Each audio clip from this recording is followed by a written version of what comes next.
হাতুড়ির ঠকঠাক শব্দ, চলছে সোলার কলকা ছাড়ানোর কাজ, বসছে পাটাতন। দিন রাত এক করে প্যান্ডেলের গায়ে ফুটিয়ে তোলা হচ্ছে এক একটা নকশা। চলছে রাম মন্দির তৈরির কাজ।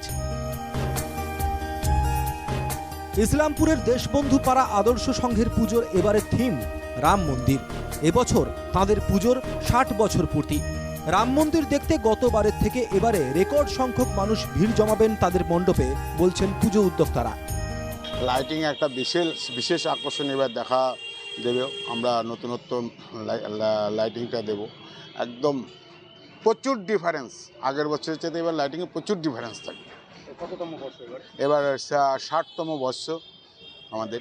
কত টাকা বাজেট হয়েছে এবারে? এবারের বাজেট আমাদের 50 লক্ষ টাকা। রাম মন্দির যে আদলে তৈরি, তার যে কারুকার্য, সেইটা চিন্তা করেই আমরা কারুকার্যগুলো সামনে নিয়ে আসছি। কারণ আমরা নাম দেব রাম মন্দির, কারুকার্য থাকবে অন্য কিছু, সেটা তো হতে পারে না। উত্তর দিনাজপুর জেলার এই ক্লাবকে ঘিরে প্রতি বছরই উন্মাদনা থাকে ইসলামপুর সহ জেলার মানুষের মধ্যে। নিরাশ করেন না পুজো উদ্যোক্তারাও, থাকে কিছু না কিছু চমক। ব্যতিক্রম ঘটল না এবছরও। তবে প্যান্ডেলের পাশাপাশি নিরাপত্তার বিষয়টিও গুরুত্ব সহকারে দেখছে পুজো কমিটি বলে জানাচ্ছেন উদ্যোক্তারা। দর্শকের মন আমরা কাটতে পারবো, কেননা প্রতি বছরই আমরা দর্শকের মন কেড়ে থাকি। এবছর হয়তো সেটাকে ছাড়িয়ে যেতে পারে, এটাই আমাদের আশা। কি কি পরিকল্পনা নিয়েছেন এবছর?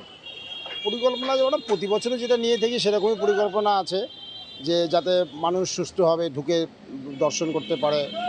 এবং ভিড় তো একটা প্রচুর, এটা আমরা খালি আয়োজন করে থাকি, কিন্তু সমগ্র ইসলামপুরবাসী সহযোগিতা যেভাবে করে বলেই আমরা সাহস পাই আমরা এত দূর। প্রায় 50 লক্ষ টাকা বাজেট এবার আদর্শ সংঘ ক্লাবের। নবদ্বীপ ও কৃষ্ণনগরের শিল্পীরা তৈরি করছেন প্যান্ডেল। মণ্ডপ শিল্পীরা জানাচ্ছেন কাজ চলছে প্রায় 3 মাস। অযোধ্যার রাম মন্দিরের আদলে এটা প্যান্ডেলটা হচ্ছে। কতদিন থেকে কাজ করছেন? এটা প্রায় 3 মাসের বেশি, 4 মাস থেকে চলছে কাজ। কত সময় লাগবে এটা তৈরি করতে? এই তো আর বেশি দিন তো সময় নেই, এখন 4-5 দিনের মধ্যে আমরা চেষ্টা করছি প্যান্ডেলটা করার জন্য, হ্যান্ডওভার দেওয়ার জন্য। অযোধ্যার রাম মন্দিরের সঙ্গে সঙ্গে রয়েছে আলোকসজ্জা। এই আলোকসজ্জাতেও তাদের চমক রয়েছে।